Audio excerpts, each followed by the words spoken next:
Bom, pessoal, bom dia, né? Hoje nós vamos dar continuidade na aula que nós tivemos na semana passada, que é sobre o surgimento do ser humano na Terra. Como nasceu, como surgiram os primeiros seres humanos, qual é a origem dos seres humanos. Nós vimos lá, na leitura de dois mitos, nós fizemos a leitura do mito dos Melanésios, né, que é um povo que vive ali na região próximo à Melanésia, próximo ao Caribe, para vocês terem uma noção. É um grupo étnico que vive nessas regiões um pouco mais isolada, né?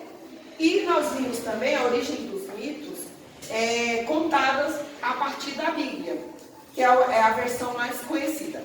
Temos também a versão contada pela ciência, que o grande percursor, ou o cara que desenvolveu essa teoria de como surgiu os seres humanos foi desenvolvida por Darwin, Charles Darwin.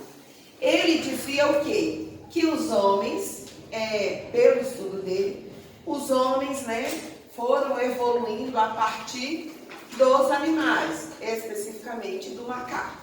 Então, a ciência diz que nós viemos do macaco, tem até uma representação, né, tem lá os macaquinhos, de acordo com as suas classificações de origem, e depois o homem sai andando. Então, eu vou passar esse slide aqui para vocês, para a gente acompanhar a leitura, e aí a gente vai fazendo essas discussões, esses apontamentos, tá bom?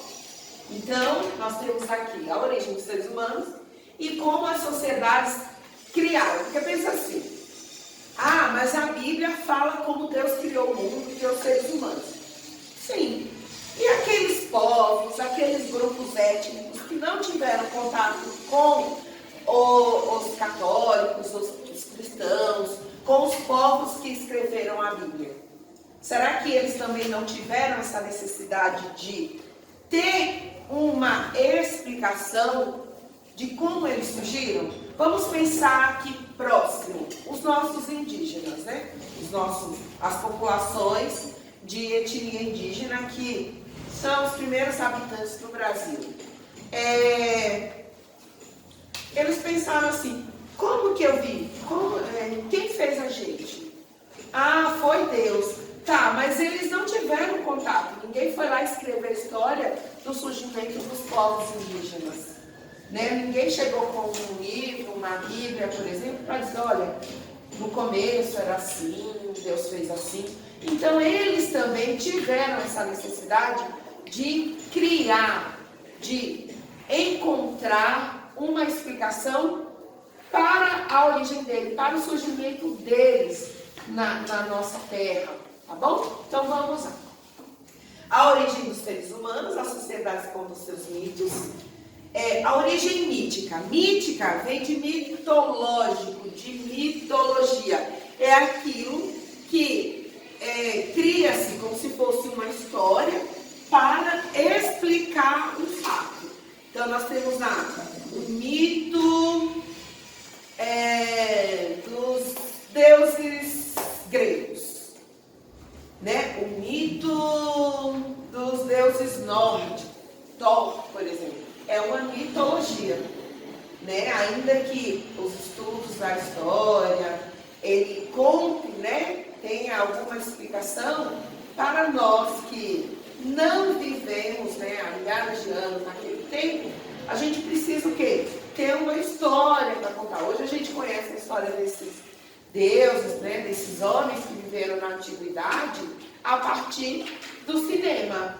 Então a gente considera o cinema como uma representação atual do mito. Então o cinema hoje ele conta pra gente o que o mito já dizia lá, tá bom? Quem nunca se perguntou como o ser humano surgiu? Essa questão que aflige a humanidade há muito tempo teve resposta diferente em cada época e cultura. As primeiras explicações que surgiram, né, ou surgidas, foram os mitos. Os mitos são histórias que se misturam com personagens reais e fictício, imaginário. Para quê? Para dar uma força, para dar uma verdade aquilo que se está dizendo. Essas narrativas chegam até o dia de hoje, transmitida através da oralidade. Nós vamos perceber ao longo dos nossos conteúdos que, principalmente, as sociedades que são ágrafas, ou seja, que não desenvolveram a escrita, eles não tinham. Os povos africanos, na antiguidade e até no dia de hoje, tem muitos grupos que eles transmitem todo o conhecimento dele, toda a tradição através da oralidade. É passado de pai para filho, que lá na África chama-se griot, ou griotes, se escreve. Os griots são aqueles, geralmente, pessoas mais velhas, que passam todo o conhecimento. É como se fosse na casa da gente os nossos avós.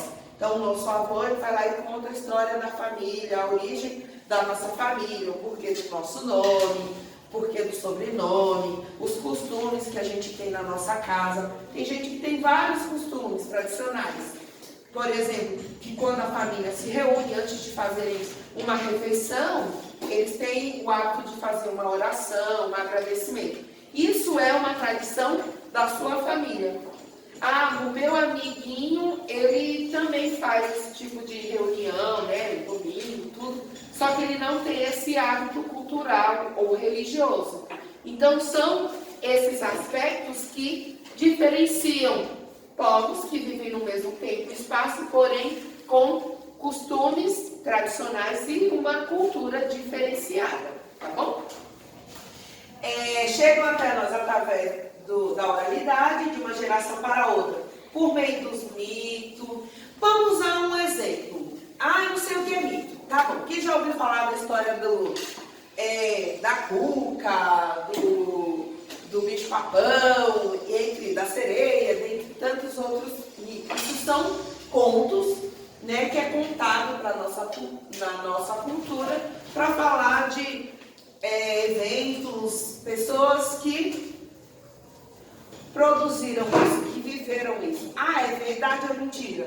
Não sei. O mito é aquilo que a gente acredita. Também o mito ele pode ser caracterizado de outra forma, como, por exemplo, na nossa sociedade moderna, na cidade, como as lendas urbanas. Quer ver um exemplo? A loira do banheiro. A loira do banheiro é uma coisa que assusta a gente desde os nossos pais, né, que tiveram contato com a escola. Essa loira do banheiro existe. Coitada, nunca vai sair do banheiro. Então, isso a gente chama hoje de lenda urbana, mas é um mito. Por quê? Porque não tem nenhum documento, nenhum estudo histórico ou científico que comprove que realmente a loira do banheiro existiu. Vocês estão conseguindo entender o que é mito, o que é fato? Fato é, eu estou aqui. Isso é uma realidade. Agora, nossa, eu acho que eu vi o vulto da Promaria. É um mito. Porque você não tem uma comprovação científica. Você não tem aquilo que prova realmente que aquele fato, aquele objeto, aquela história aconteceu. Então a Bíblia é mentirosa? Não. Não é. Então Deus não criou Adão. Gente, não tinha nenhum cientista lá. Mas assim, essa tradição foi passada desde os primórdios, através do Adão, contando os filhos dele e tudo, e chegou até nós até hoje. Certo? Então, só para vocês terem uma noção do que é mito, do que é fato histórico. Fato histórico é aquilo que aconteceu e que eu consigo registrar, eu consigo comprovar porque tem evidência, tem registro, tem material, tem prova científica, tá bom? Esse aqui é um mito de Mavut-Sinim. Esse mito como conta os primeiros homens da etnia Kamayura. Mavut-Sinim, ele não tinha mulher, não tinha filho e também não tinha nenhum familiar, nenhum parente. Então um dia ele pegou uma concha e fez essa concha virar uma mulher. essa mulher, ela teve um filho. E quando o filho nasceu, ele perguntou, é homem ou mulher? E aí respondeu, é homem. Então ele disse assim, vou levar ele comigo, e foi embora. Então assim, ele pegou a partir de uma concha, ele fez nascer dela uma mulher. Essa mulher, ela teve um filho, e ele pegou simplesmente, estou indo embora, vou levar o meu filho comigo, fica aí sozinho. E foi embora. E daí, a mãe do menino, ela chorou, e voltou para a aldeia dela. Ou seja, ela entrou para dentro da concha e foi morar onde? Na lagoa onde estava essa concha que Navusinim pegou. Aí, ela ficou muito triste. Então, os indígenas, eles dizem o seguinte, que eles, os povos indígenas, eles são netos, né, dos filhos de Navusinim. Apesar de ninguém nunca ter visto a criança, os índios acreditam de que o filho de Navusinim tenha se originado em todos os povos indígenas. Então, assim, entendam o que eu falei no começo. Eles precisavam, os povos indígenas, né, as etnias, elas precisavam ter uma história para contar sobre a origem dela. De onde eu vim, quem me fez. Então, essa é a história que eles criaram, né? Aqui é a história do povo, como surgiu o povo chinês. Porque eles também demoraram para eles terem contato com os povos do Ocidente, né? Principalmente com os cristãos. E aí eles também tiveram a necessidade de contar a história deles. Aí, o nome do primeiro ser vivo que deu origem, né, à civilização chinesa chamava-se Panku. A criação do mundo não terminou até que Panku morreu. Somente sua morte pôde aperfeiçoar o universo.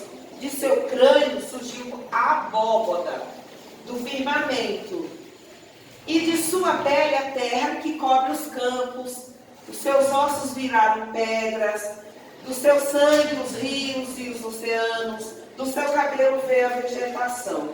Sua respiração se transformou em vento, sua voz em trovão, seu olho direito se transformou na lua, seu olho esquerdo no sol. Da sua saliva e suor veio a chuva, e dos vermes que cobriam o seu corpo surgiu a humanidade.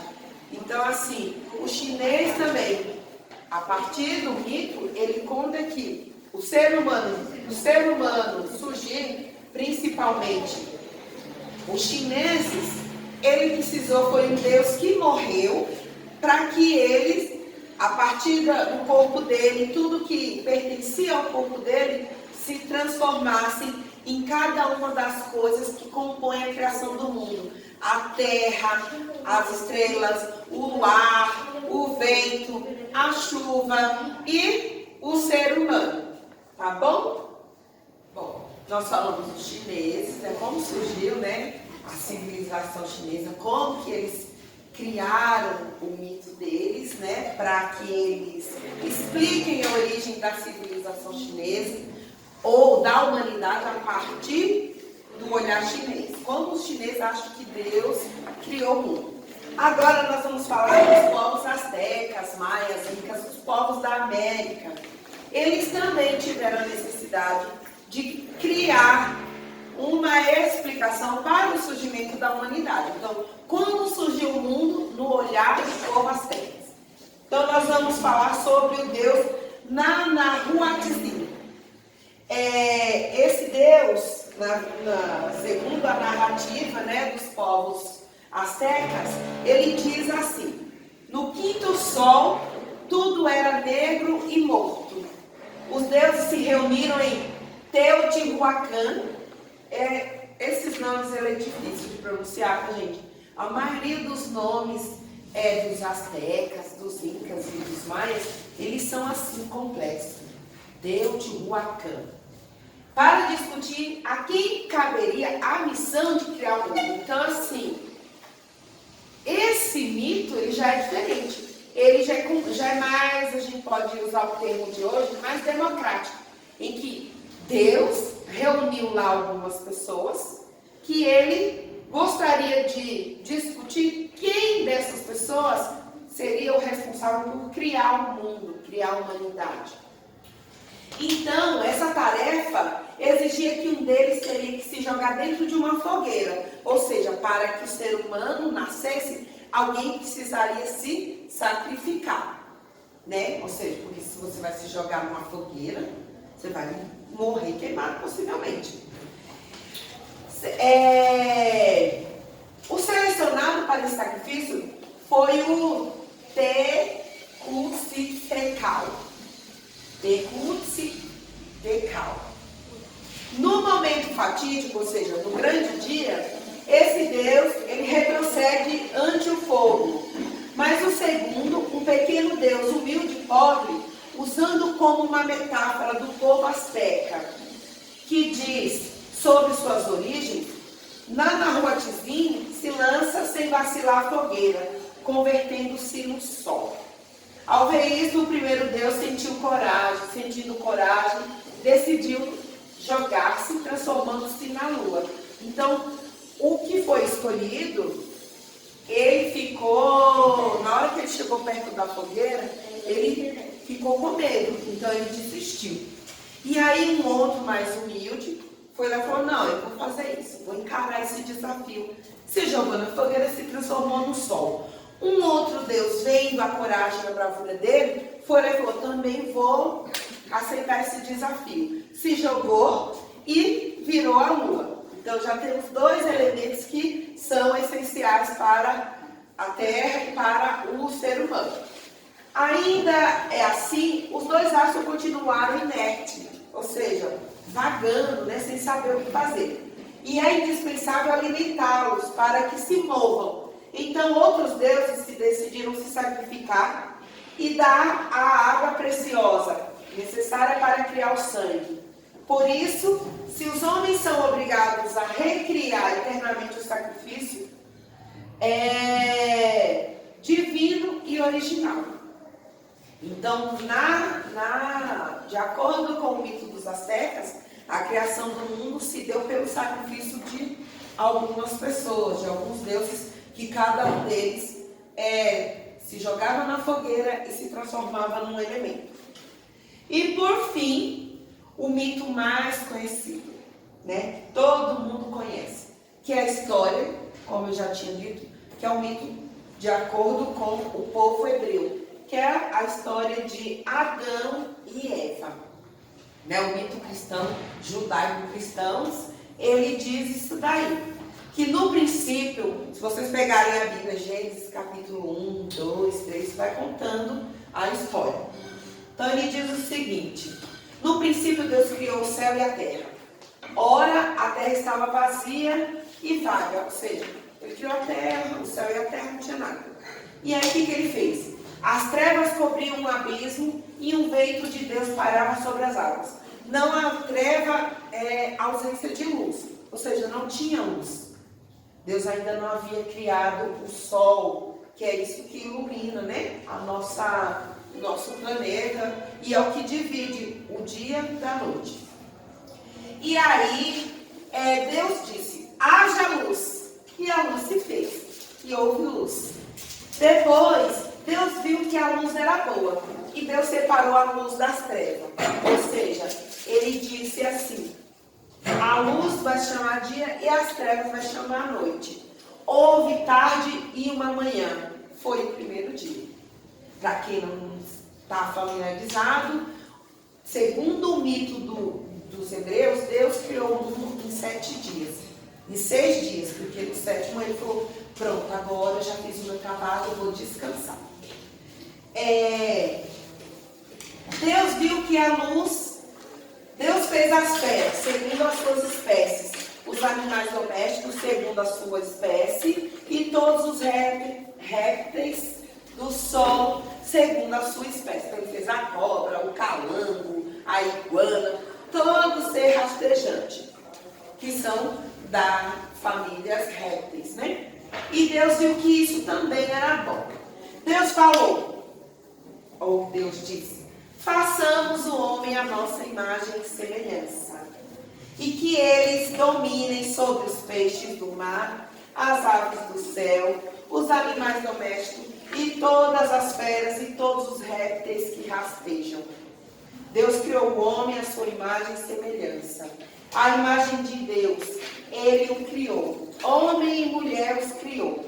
Isso daqui foi tirado da Bíblia, Gênesis, capítulo 1, versículo do 1 ao 5. Então, isso daqui foi adaptado, mas se você pegar a Bíblia, lá vai estar lá no primeiro livro da Bíblia, que é o Gênesis. Gênesis quer dizer criação, é o surgimento de tudo, tá bom? Então, tá aqui a origem dos mitos, para a gente conhecer como cada povo. Por que é importante a gente fazer essas leituras, ter esse conhecimento? Para a gente não ser intolerante, para a gente não ter aquela falsa ideia de que só a nossa verdade é verdade, ou seja, que cada povo, em cada canto desse mundo, teve a necessidade de saber, de criar, de conhecer a sua história. Então, se hoje nós, no Brasil, a gente tem essa história como verdade aqui, né, a partir do mito, porque nós somos historicamente catequizados, colonizados por europeus que eram cristãos, que seguiam a Bíblia como uma referência religiosa. Mas se a gente fosse colonizado, conquistado, né? Se o Brasil tivesse sido, entre aspas, porque ele não foi descoberto, tá, gente? Ele foi conquistado. Descoberto é quando você encontra algo que não pertence a ninguém. E aqui já pertencia a todos os povos indígenas. Então a gente não usa o termo descoberto como a verdade para contar a história do Brasil. O Brasil ele foi conquistado, colonizado. Então, se nós tivéssemos sido colonizados pelos chineses, nós teríamos um outro mito lá para contar a origem do ser humano a partir da nossa. Então, assim, eles têm a história dele, ele conta como Deus criou o mundo, para explicar a origem dele, dessa forma. Então, cada grupo, cada civilização tem o seu mito. Tudo bem?